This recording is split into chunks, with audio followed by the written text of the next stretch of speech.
Assalamualaikum warahmatullahi wabarakatuh. Halo teman-teman yang budiman, selamat datang di web pembelajaran. Bagaimana kabar kalian? Semoga sehat selalu ya. Oke, pada kesempatan kali ini kita akan melanjutkan materi sebelumnya. Apa materi sebelumnya? Ya, materi sebelumnya adalah materi tentang pemanasan global. Pada sesi kali ini kita akan mempelajari lebih dalam, yakni lapisan bumi dan perkembangannya. Harapannya setelah mempelajari bab ini, teman-teman dapat mengetahui lapisan-lapisan bumi beserta dampak dari pergerakan lapisan bumi tersebut, serta upaya penanggulangan bencana alam yang terjadi di planet kita. Nah, sekarang coba teman-teman amati gambar ini. Apa yang dimaksud dengan gambar ini? Iya, benar. Ini adalah letusan Gunung Anak Krakatau pada tahun 2018 yang lalu, yang merupakan salah satu gunung aktif di negara kita. Terdapat 139 gunung berapi yang aktif, dan salah satunya adalah Anak Krakatau. Anak Krakatau ini mengalami erupsi yang menewaskan 430 korban jiwa yang dilansir dari bbc.com. Gunung ini terbentuk dari aktivitas gunung induknya, yakni Gunung Krakatau. Karena kita tinggal di wilayah yang terdapat banyak sekali gunung berapi, sekitar 139 gunung berapi, selayaknya kita memahami cara mengurangi resiko akibat bencana alam tersebut, seperti gunung berapi, gempa bumi, dan lain-lain. Sebelum lebih dalam ke struktur gunung berapi dan lain-lain, perlu memulai pemahaman dari struktur dan lapisan penyusun bumi.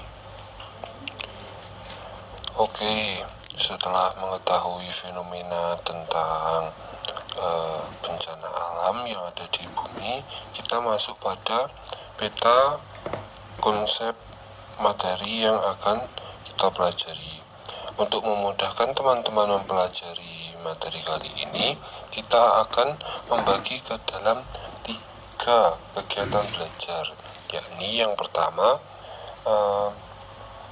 akan menjelaskan tentang lapisan-lapisan bumi, sedangkan selanjutnya untuk kegiatan belajar yang kedua akan menjelaskan tentang gerak dari struktur bumi, yakni adanya lempeng tektonik. Nah, untuk yang kegiatan belajar yang ketiga, yakni menjelaskan mengenai ancaman-ancaman bencana alam seperti gempa bumi, tsunami, gunung, dan gunung berapi. Oke, sekarang apakah teman-teman sudah siap untuk memulai pembelajaran? Kalau sudah siap, mari kita awali pembelajaran kita dengan berdoa terlebih dahulu. Berdoa, dimulai. Berdoa selesai. Oke, selanjutnya kita akan masuk ke dalam pembahasan. Mari simak video berikut dengan seksama. Halo teman-teman yang budiman, pada pertemuan kali ini kita akan belajar bersama tentang struktur bumi dan ancaman bencana alam. Oke, sudah disinggung di depan bersama Kak Jerry. Pembahasan ini dibagi menjadi 3 kegiatan belajar. Yang pertama yakni membahas tentang struktur bumi, yang kedua membahas tentang lempeng tektonik, dan yang ketiga membahas tentang ancaman bencana alam. Oke, harapan setelah belajar materi ini, teman-teman dapat menjaga kelestarian lingkungan yang sesuai dengan ajaran Islam yang tertuang pada Quran Surat Ar-Rum ayat 41, guna terwujudnya baldatun thayyibatun wa rabbun ghafur. Nah, sebelum masuk ke dalam pembahasan pertama, kita harus perkenalan dulu nih dengan bumi. Apakah bumi yang kita huni selama ini selamanya bentuknya sama? Adakah yang bisa menjawab? Nah, bumi merupakan planet ketiga dalam urutan tata surya yang terbentuk atas batuan-batuan. Bumi merupakan planet seperti yang memiliki unsur kehidupan karena ditunjang dengan pendukung seperti tanah, air, udara, dan tanaman. Bumi kita ini umurnya sudah cukup tua. Tentunya bumi juga mengalami perubahan secara fisika maupun kimiawi. Nah, mari kita amati seksama fenomena meletusnya Gunung Anak Krakatau. Gunung Anak Krakatau ini terbentuk dari aktivitas gunung sebelumnya atau gunung induknya, yakni Gunung Krakatau yang meletus pada tahun 1883. Abu vulkanik setinggi 30 km dengan dentuman yang terdengar hingga Australia dan Kepulauan Samudra Hindia mengakibatkan tsunami setinggi 30 meter dan menewaskan hingga sekitar 36.000 korban jiwa. Nah, dari fenomena tersebut, suatu gunung berapi bisa membentuk gunung lain. Dengan ini dapat diartikan bumi kita ini melakukan gerakan sehingga bisa terbentuk pegunungan lain. Dan dalam gunung berapi yang mengeluarkan abu vulkanik tadi, ini dapat diartikan bahwa bumi kita di dalamnya terdapat unsur atau struktur. Nah, dari permasalahan kali ini, topik kita meliputi 3 hal tersebut, yakni struktur bumi, lempeng tektonik, dan juga bencana alam. Nah, masuk topik yang pertama, yakni struktur bumi. Coba bayangkan bumi kita itu adalah sebuah telur. Ya, telur yang direbus itu terdiri dari beberapa lapis. Telur yang pertama memiliki lapisan yakni cangkang. Selanjutnya kita akan memecahkan cangkang tersebut dan kita akan temui putih telur. Dan apabila kita gali lebih dalam, kita akan temui kuning telur. Nah, ini sama halnya dengan bumi kita yang terdiri dari 3 lapisan, yakni lapisan yang pertama kerak bumi, yang kedua lapisan mantel bumi, dan yang lapisan ketiga adalah lapisan inti bumi. Oke, kita bahas satu persatu, yakni lapisan yang pertama, yakni kerak bumi. Kerak bumi menjadi lapisan yang tipis yang tersusun atas lapisan tanah dan lapisan dan bebatuan. Hanya sekitar 40 km. Lapisan kerak terbentuk atas unsur oksigen, silikon, aluminium, kalsium, besi, sodium, dan magnesium. Pada lapisan ini menjadi tempat tinggal bagi seluruh makhluk hidup di bumi. Kerak bumi terdiri atas kerak samudra dan kerak benua. Pada kerak samudra antara 5-10 km merupakan batuan basalt. Oleh karena itu kerak samudra disebut juga lapisan basalt karena penyusun terutama berkomposisi basalt, sedangkan kerak benua antara 20-70 km merupakan batuan granit karena unsur utama berkomposisi batuan granit. Selanjutnya lapisan mantel adalah lapisan batuan silikat antara kerak dan inti luar. Lapisan ini memiliki massa sekitar 4,01 kali 1024 kg, setara dengan 64% massa bumi dengan ketebalan 2900 km yang membentuk sekitar 84% volume bumi. Mantel bumi tersusun dari material besi, magnesium, dan silika. Secara umum mantel terbagi menjadi 3, yakni litosfer, astenosfer, dan mesosfer. Nah, lapisan mantel yang pertama yakni litosfer adalah lapisan yang terdiri dari materi yang berwujud padat dan senyawa silika. Yang kedua yakni lapisan astenosfer. Ini lapisan bagian bawah yang bersifat plastis karena suhu tinggi dan tekanan yang terjadi sepanjang waktu. Oke, yang ketiga dari lapisan mantel yakni ada lapisan mesosfer, merupakan bagian mantel yang terdiri dari lapisan batuan yang lebih berat dan tebal. Lanjut pada lapisan yang paling dalam pada bumi, yakni lapisan inti.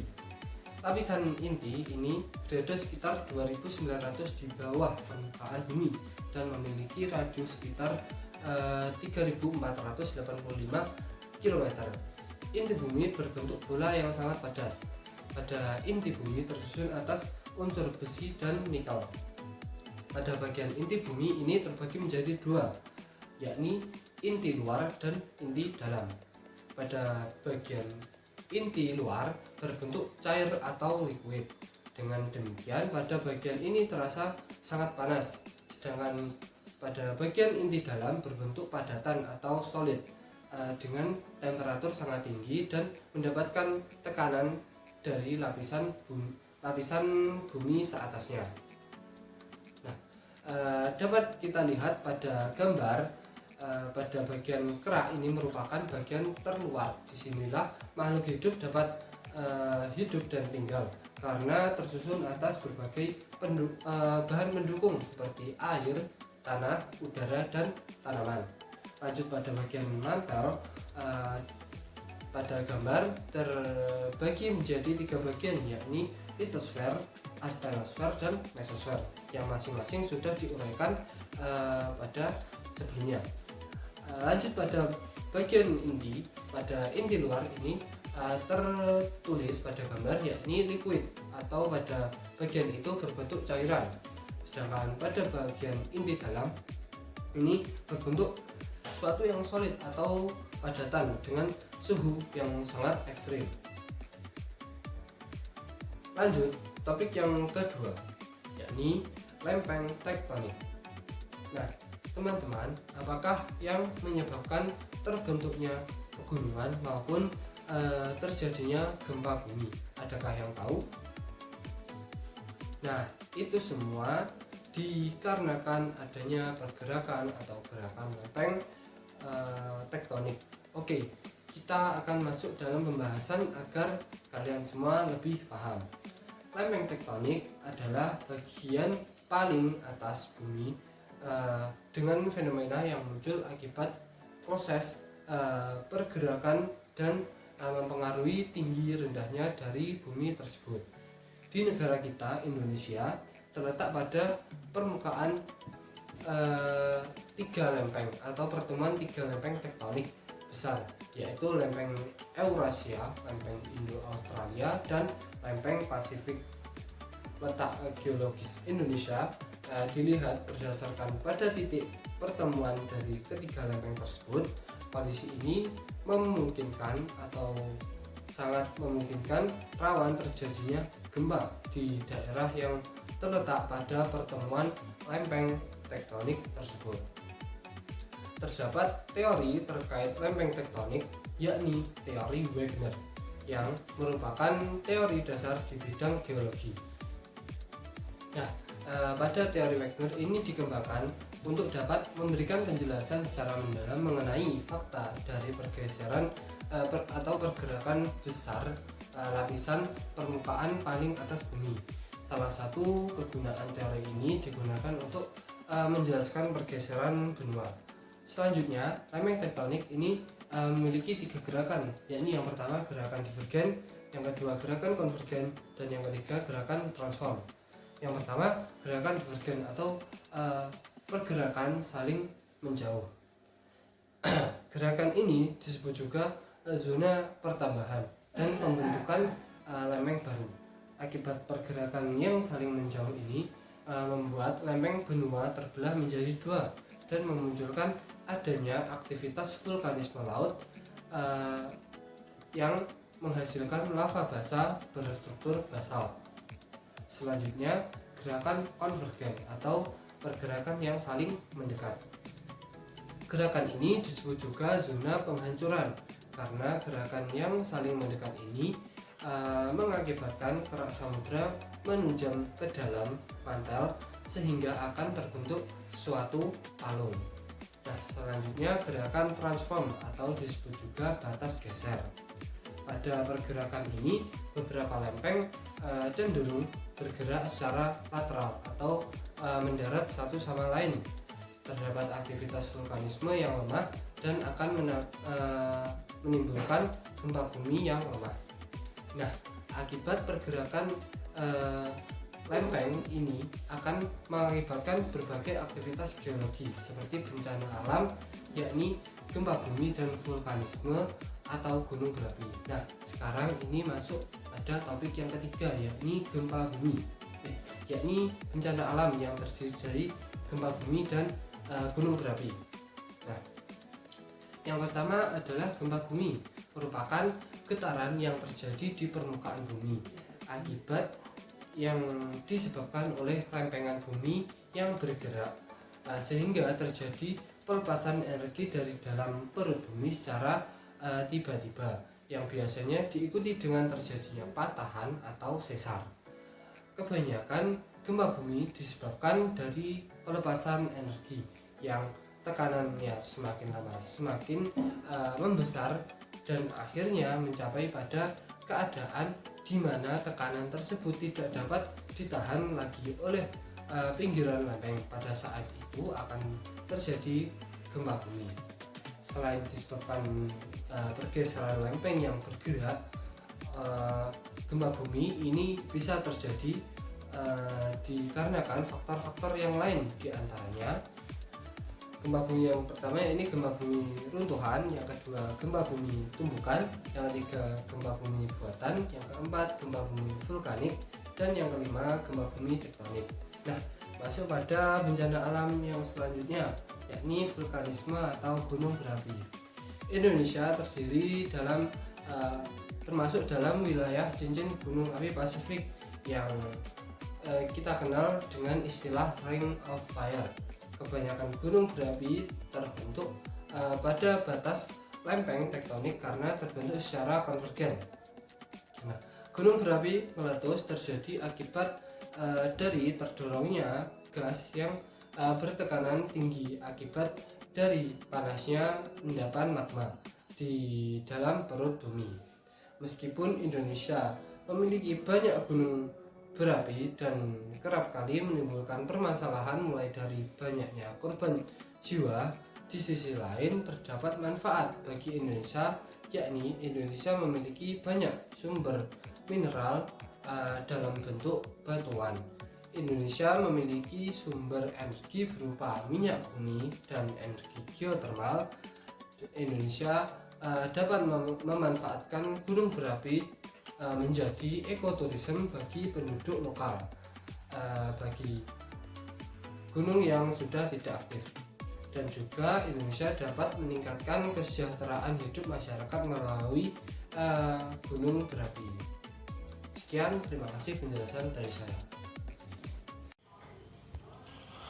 Oke, setelah mendengar penjelasan yang telah disampaikan, teman-teman bisa menarik kesimpulan bahwa bumi kita ini terdiri atas beberapa lapisan, yakni mulai dari lapisan kerak, lapisan mantel, dan lapisan inti yang masing-masing di dalamnya terdapat unsur atau senyawa-senyawa tertentu. Nah, bumi kita juga mengalami pergerakan, yakni pergerakan lempeng tektonik yang mengakibatkan beberapa fenomena-fenomena alam seperti gempa bumi dan juga vulkanisme atau gunung berapi. Nah, bagaimana menurut teman-teman terkait hal ini? Coba simpulkan menurut pendapat teman-teman masing-masing. Nah, hikmah yang dapat dipetik pada materi kali ini dituangkan dalam firman Allah pada Quran surah Ar-Rum ayat 41 yang berbunyi, A'udzubillahi minasyaitonirrajim, Bismillahirrahmanirrahim. Dhaharal fasadu fil barri wal bahri bima kasabat aydin nasi liyudhiqahum ba'dal ladzi 'amilu la'allahum yarji'un. Shadaqallahul adzim. Pada ayat tersebut Allah memberikan gambaran akibat perbuatan tangan manusia yang dapat merusak alam. Jadi kesimpulannya, kita manusia dituntut untuk melestarikan alam guna mewujudkan negara yang baldatun thayyibatun wa rabbun ghafur. Baik, terima kasih atas partisipasi teman-teman yang budiman telah menonton dan menyimak pembelajaran kali ini dengan penuh seksama. Atas kurang dan lebihnya saya mohon maaf. Wabillahi taufiq wal hidayah. Wassalamualaikum warahmatullahi wabarakatuh. Jangan lupa subscribe, like, dan komen. See you next time.